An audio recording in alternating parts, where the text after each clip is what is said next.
जो लोग इंसान को अछूत मानते हैं, गोबर को देवता, जो लोग इंसान को अछूत मानते हैं और जानवर को माता, ये लोगों से हजम नहीं हो रहा है कि बाबा साहब डॉक्टर अम्बेडकर इस देश के इतने बड़े महान हस्ती कैसे बन गए। अगर बाबा साहब डॉक्टर अम्बेडकर उनकी जाति के होते तो ये लोग सर आंखों पर बैठा कर रखते और कहते कि बाबा साहब डॉक्टर अम्बेडकर जिंदाबाद और यही संविधान निर्माता है। तमाम कुकुर मुत्ते जैसे लोगों से ये काम करवा रहे हैं। सब जेल में गए हैं, सबका हालत खराब है। पहले तो कह रहे थे कि संविधान कॉपी पेस्ट है, डॉक्टर अम्बेडकर ने कॉपी पेस्ट कर दिया। 75 सालों से रटते आ रहे थे, डॉक्टर अम्बेडकर का मूर्ति तोड़ते थे, उनका विरोध करते थे, फिर भी कुछ नहीं हुआ, कुछ नहीं हुआ, क्योंकि झूठ कब तक आप फैलाते रहोगे, सच सच होता है। उसके बाद जब इन लोगों से ये प्रोपेगेंडा सफल नहीं हो पाया, तब क्या किए ये लोग? अब कह रहे हैं कि डॉक्टर अम्बेडकर संविधान निर्माता नहीं है, बीएन राव संविधान निर्माता। असल में बीएन राव संवैधानिक सलाहकार थे, वो तो संविधान सभा के मेंबर भी नहीं थे। कोई आम आदमी ये नहीं बोलता है कि सिर्फ डॉक्टर अम्बेडकर ही संविधान बनाए, ये कोई बोलता है? कोई नहीं बोलता। किताबों में पढ़ाया गया, सभी जगह मेंशन किया गया है कि डॉक्टर अम्बेडकर भारत के संविधान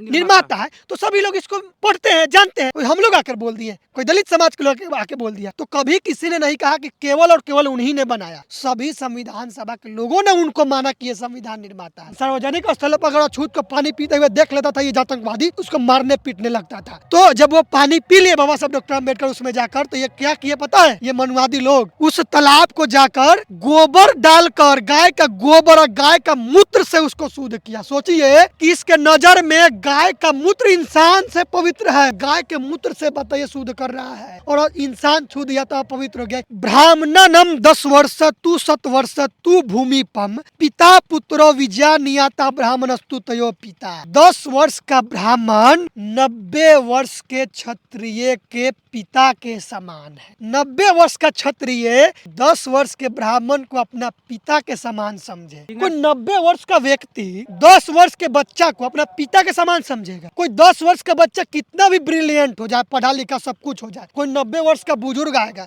तो उसको पिता के समान मानेगा, उसका रेस्पेक्ट करेगा, लेकिन पिता के समान मानेगा। तो ये कितना अमानवीय है बताइए। पूरा मनुस्मृति किताब लेकर आएंगे, बताएंगे, हजारों बोले ना, हजारों कारण बताएंगे। मनुस्मृति का अध्याय 10 के श्लोक नंबर 129 में लिखा गया है, सकते न पीहि सुदरे न कार्यो धन संचय सुदरो ही धन मासदा ब्राह्मणा नेव बाधते। समर्थवान होने पर भी शूद्र को धन संचय नहीं करना चाहिए। अच्छा। नहीं तो वो ब्राह्मणों को ही पीड़ा देगा।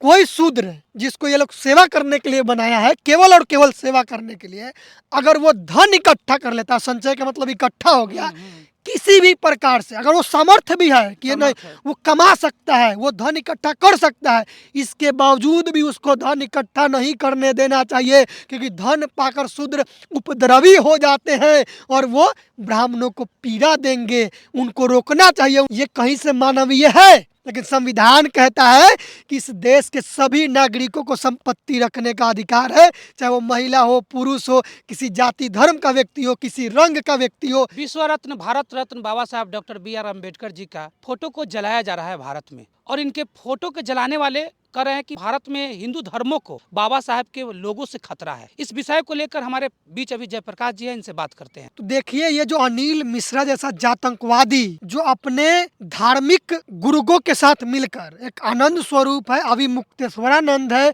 और इसके जैसे तमाम ऐसे जातंकवादी हैं जो लगातार बाबा साहब डॉक्टर अम्बेडकर का अपमान कर रहे हैं, उनके नाम के साथ अपमान कर रहे हैं, उनका जो सरनेम है उसको बदलने की कोशिश कर रहे हैं, उनका तस्वीर जलाकर मुर्दाबाद का नारा लगा रहे हैं। बाबा साहब डॉक्टर अम्बेडकर इस देश के संविधान निर्माता हैं और इस देश के करोड़ों लोग उनको अपना आदर्श मानते हैं, पूरे विश्व के लोग उनको आदर्श मानते हैं, चाहे अमेरिका हो, इंग्लैंड हो, ऑस्ट्रेलिया हो, सभी जगह बाबा साहब डॉक्टर अम्बेडकर को पढ़ा जाता है, उनकी बातों का अनुसरण किया जाता है।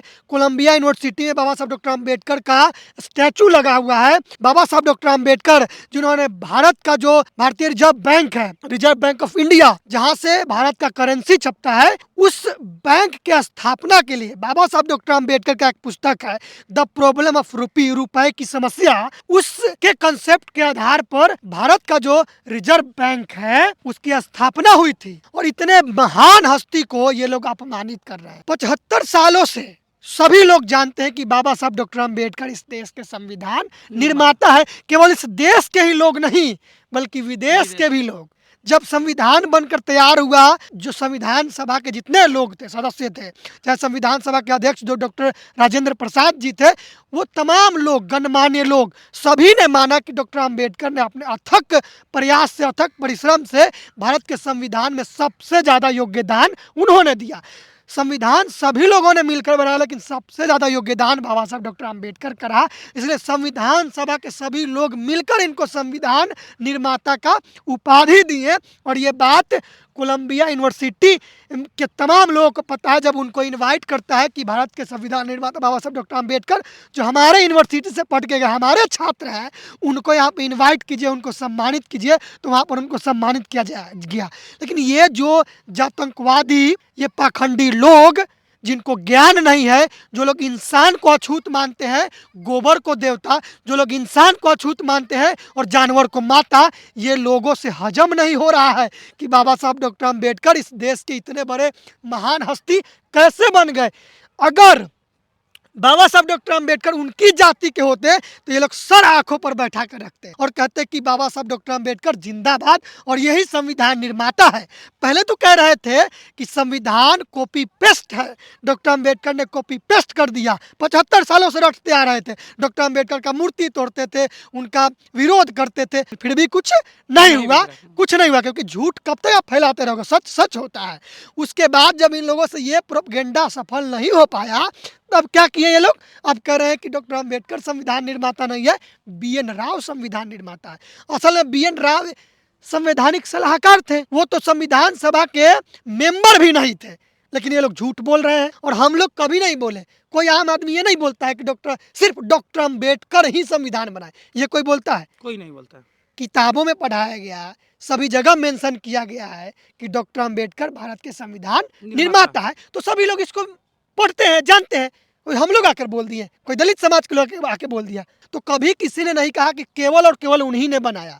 सभी संविधान सभा के लोगों ने उनको माना कि ये संविधान निर्माता है। कि कह रहे हैं कि डॉक्टर अंबेडकर का तस्वीर इसलिए जला रहे हैं, मनुस्मृति का दहन डॉक्टर अंबेडकर 25 दिसंबर 1927 को कर दिए।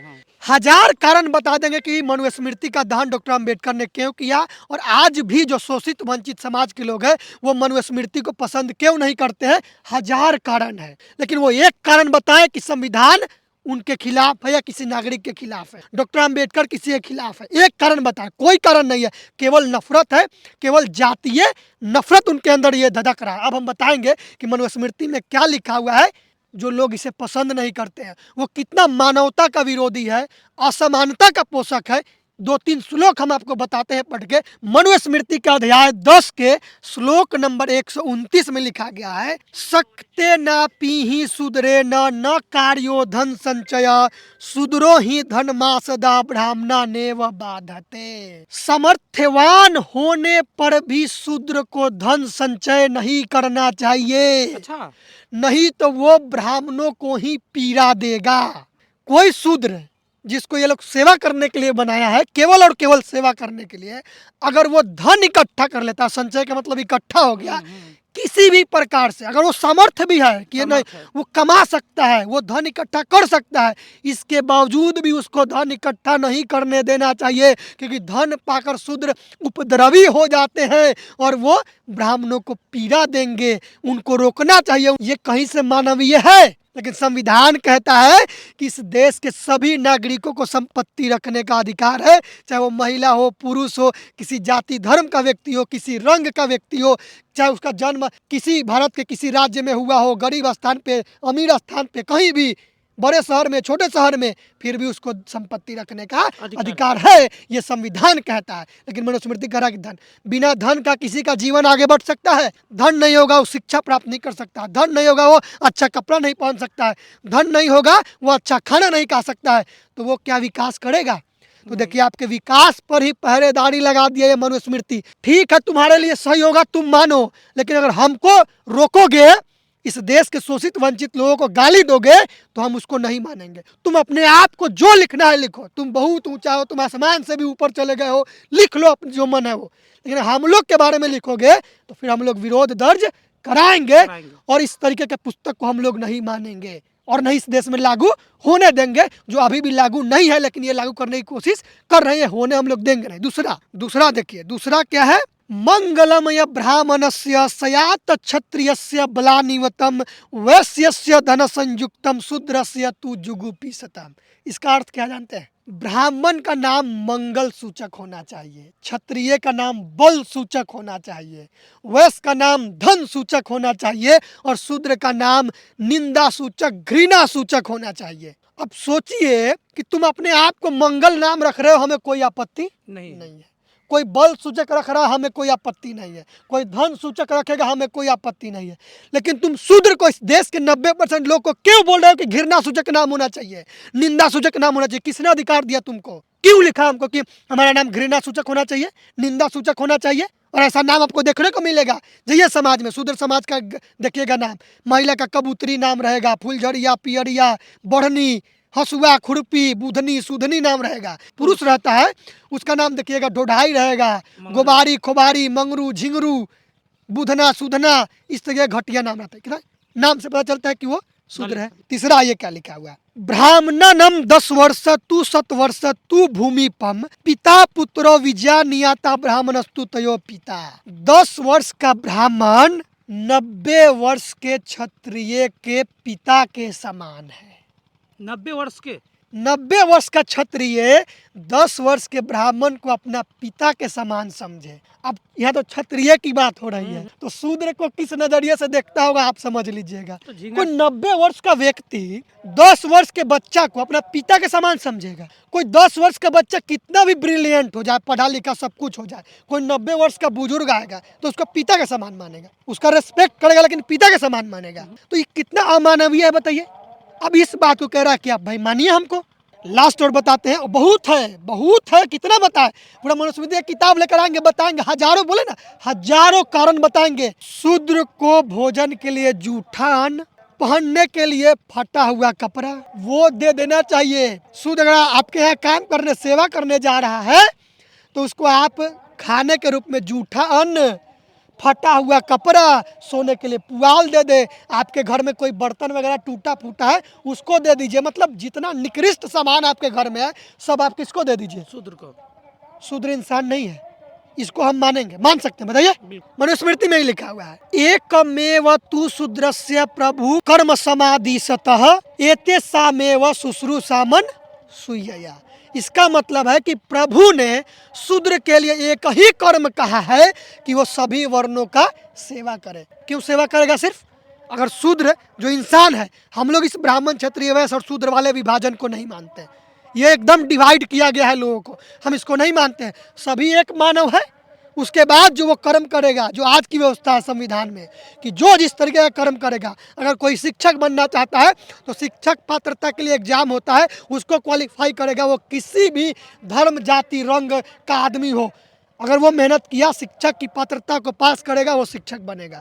इंजीनियर की पात्रता को पास करेगा, वो इंजीनियर बनेगा। डॉक्टर की पात्रता को पास करेगा, वो डॉक्टर बनेगा। प्रोफेसर की पात्रता को पास करेगा, वो प्रोफेसर बनेगा। जो नहीं पढ़ेगा वो काम करता है, लेबर का काम करता है, चाहे कोई रहे वो करेगा काम, उसके पास ऑप्शन नहीं है तो वो स्वतः करेगा। तुम क्या हो तो डिसाइड करने वाले? खुद करेगा। अगर कोई अनपढ़ भी है, अगर वो सामर्थ्यवान है, उसके अंदर हुनर है तो और अच्छा काम कर सकता है। अरे कोई विधान उधान नहीं होता है। ज्योतिराव फुले जो भारत की महिलाओं के लिए, भारत के शूद्रों के लिए, अति शूद्रों के लिए शिक्षा के द्वार खोले। सावित्रीबाई फुले के साथ मिलकर उन्होंने इस देश में शिक्षा का अलख जगाया और निःशुल्क पाठशाला उन्होंने खोला, बच्चों को पढ़ाया और इन पाखंडवादियों की नींद हराम कर दी। और उन्होंने कहा कि शिक्षा सबका अधिकार है, सब पढ़ाई करेगा। उन्होंने कहा था कि इस पृथ्वी पर, इस संसार में कोई भी पुस्तक किसी ईश्वर या भगवान ने नहीं लिखा है, यहाँ के लोगों ने लिखा है। कोई देवता ने नहीं लिखा है, यहाँ के लोगों ने लिखा है। और लोग किसी किताब को लिखेगा उसमें गलत भी लिख सकता है, समय के साथ उसमें संशोधन होना चाहिए। हम उस चीज़ को नहीं मानते हैं। हम किसी को भूमि का देवता नहीं मानते हैं, सबको इंसान मानते हैं, सब बराबर है। जिस धर्म में बाबा साहब डॉक्टर अम्बेडकर का जन्म हुआ, जब उनके घर में तबीयत खराब होता था, उनके पिताजी इलाज के लिए डॉक्टर के पास जाते थे, तो अछूत होने के कारण यही लोग, इसी धर्म के लोग उनके यहाँ इलाज करने नहीं जाते थे। उनके कई भाई बहन का मौत हो गया इलाज के बगैर। दूसरा, जब बाबा साहब डॉक्टर अम्बेडकर स्कूल में पढ़ने जाते थे सब कहते हैं ब्राह्मण की कृपा से, ब्राह्मण शिक्षक की। महा झूठ बोलता है ये लोग कि बहुत झूठ बोलो, किसी न किसी के दिमाग में तो चला जाएगा ना। ये पूरी तरीके से झूठ है। डॉक्टर अंबेडकर को स्कूल में दाखिला इसलिए मिला क्योंकि बाबा साहब डॉक्टर अंबेडकर के पिताजी ब्रिटिश हुकूमत में जो सेना होता है, सूबेदार का पद होता है, उसमें नौकरी करते थे। क्योंकि अंग्रेज जब यहाँ पर आया, वो भी अधिकार नहीं था शूद्रों को, अछूतों को कि कोई सूबेदार बन जाए। अंग्रेज यहाँ आया तो यहाँ के सभी नागरिकों को शिक्षा देने का प्रयास किया, उन्हें नौकरियों में रखा। तो नौकरी में थे, और अंग्रेज क्या थे, वो समर्थक थे सभी मानव के शिक्षा के लिए।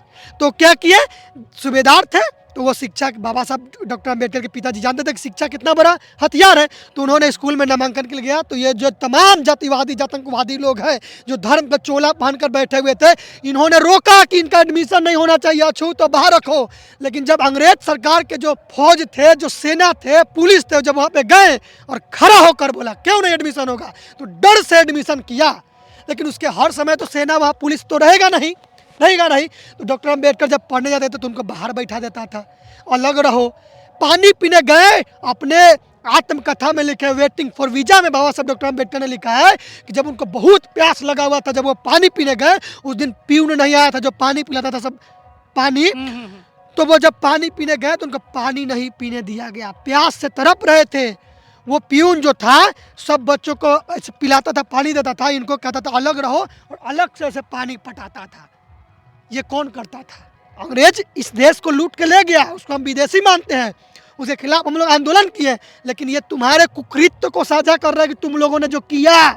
उसके बाद डॉक्टर अंबेडकर के साथ इतना भेदभाव हुआ, जब वो सोचे कि हम पढ़ लिख जाते हैं, उनके पिताजी समझाते थे कि पढ़ लिख के आओ, इस व्यवस्था को तुम बदलना। जब ये पढ़ लिख के बैरिस्टर बन के जब इंडिया में आए, तो जब नौकरी करने गए तो रूम खोज रहे थे रहने के लिए बड़ौदा में, रूम नहीं मिला इनको, जात पूछ के रूम से बाहर कर देता था, उनको मारने के लिए चला गया था। गायकवाड़ जी, शाहजी गायकवाड़ महाराज जो पिछड़े समाज के थे, पिछड़े समाज के वो थे, उनके यहाँ जब वो नौकरी करने गए तो वहाँ के जो ये धार्मिक लोग, यही आतंकवादी लोग, मनवादी लोग, इनको पानी अलग, फाइल अलग से फेंक के देता था, पानी नहीं पीने दिया जाता था। तो सोचिए बैरिस्टर जब बन के आ गए, तुम फिर भी एक्सेप्ट नहीं कर रहे हो। बाबा साहब डॉक्टर अंबेडकर ने सत्याग्रह किया, महार सत्याग्रह किया उन्होंने चौदार तालाब महाराष्ट्र में, जब पानी पीने के लिए कि भाई चलो, ऐसा नहीं था कि पानी नहीं मिल रहा था, पीते थे लोग पानी, लेकिन सार्वजनिक स्थलों पर अगर अछूत को पानी पीते हुए देख लेता था ये आतंकवादी, तो उसको मारने पीटने लगता था। तो जब वो पानी पी लिए बाबा साहब डॉक्टर अंबेडकर उसमें जाकर, तो ये क्या किए पता है, ये मनवादी लोग उस तालाब को जाकर गोबर डालकर, गाय का गोबर और गाय का मूत्र से उसको शुद्ध किया। सोचिए कि इसके नज़र में गाय का मूत्र इंसान से पवित्र है, गाय के मूत्र से बताइए शुद्ध कर रहा है, और इंसान शुद्ध या तो अपवित्र हो गया। इतनी घटिया लोग हैं, अनिल मिश्रा जैसा आतंकवादी घटिया लोग। और ये अचानक नहीं हुआ है, ये आरएसएस और बीजेपी के इशारे पर हो रहा है, क्योंकि इनके आका डायरेक्टली तो बोल नहीं सकते हैं। अमित शाह पिछले साल बोला था तो क्या हासिल किए थे हम लोग, तो इसकी तो हिम्मत है नहीं। तो इन तमाम कुकुर मुत्ते जैसे लोगों से ये काम करवा रहे हैं। सब जेल में गए हैं, सबका हालत खराब है, SC/ST एक्ट लगा है। अब संविधानिक तरीके से लड़ाई लड़ना है, फिर संविधान में आना पड़ा तुमको। इस देश में संविधान लागू रहेगा, इस देश में मानवता आएगा, बुद्ध का ज्ञान यहाँ पे फले फूलेगा। बुद्ध कहते थे मानव एक समान होना चाहिए, तो मानव एक समान होगा। डॉक्टर अंबेडकर भी कहते थे कि मैं वैसे धर्म को मानता हूँ जो भाईचारा, बंधुता, मित्रता और ज्ञान सिखाता है, वैसे धर्म को हम मानते हैं। तो हम लोग भी उस वैसे ही धर्म को मानते हैं।